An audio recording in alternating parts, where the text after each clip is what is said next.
भगवान परशुराम ने क्यों किया माता का वध? प्राचीन काल समय की बात है। महान तपस्वी ऋषि जमदग्नि अपनी पत्नी रेणुका और पुत्रों के साथ आश्रम में रहते थे। उनके सबसे छोटे पुत्र थे परशुराम, जो भगवान विष्णु के छठे अवतार माने जाते हैं। परशुराम बचपन से ही अत्यंत तेजस्वी, आज्ञाकारी और पराक्रमी थे।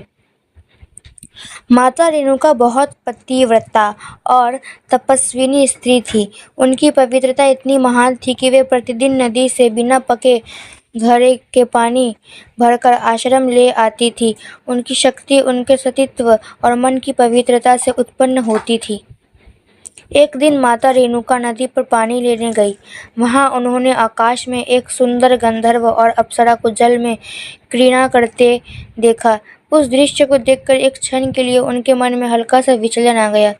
उसी क्षण उनकी तपस्या और मन की एकाग्रता भंग हो गई। परिणाम ये हुआ कि वे मिट्टी का घड़ा बनाकर पानी नहीं भर सकी। जब वे खाली हाथ आश्रम लौटी तो ऋषि जमदग्नि ने अपनी तपस्या की शक्ति से सब जान लिया। उन्हें बहुत क्रोध आया। उन्होंने अपने पुत्रों को बुलाकर आदेश दिया, तुम सब अपनी माता का वध कर दो, क्योंकि उनका मन पवित्र नहीं रहा। बड़े पुत्रों ने यह आदेश सुनकर इनकार कर दिया। उन्हें लगा कि माता का वध करना बहुत बड़ा पाप है। इससे ऋषि जमदग्नि और भी क्रोधित हो गए और उन्होंने अपने उन पुत्रों को शाप दे दिया। तब उन्होंने अपने सबसे छोटे पुत्र परशुराम को बुलाया और वही आदेश दिया। परशुराम अपने पिता की आज्ञा को सर्वोपरि मानते थे। उन्होंने बिना किसी प्रश्न के अपने फरसे से अपनी माता का वध कर दिया।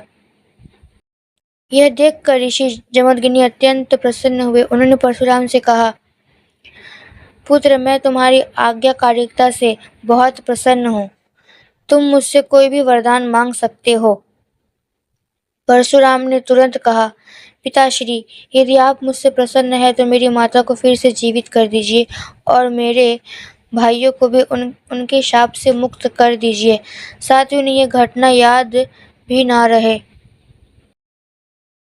ऋषि जमदग्नि ने अपने तपोबल से माता रेणुका को फिर से जीवित कर दिया और सभी पुत्रों को पहले जैसा बना दिया। इस प्रकार सब कुछ पहले जैसा हो गया। यह कथा हमें यह शिक्षा देती है कि उस समय गुरु और पिता की आज्ञा का कितना महत्व माना जाता था। साथ ही यह भी कि परशुराम का हृदय कठोर नहीं था, बल्कि वे अत्यंत दयालु और धर्मप्रिय थे।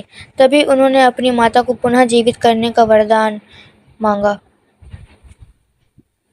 इस प्रकार भगवान परशुराम की यह कथा आज भी आज्ञाकारिता, धर्म और तपस्या की शक्ति का उदाहरण मानी जाती है।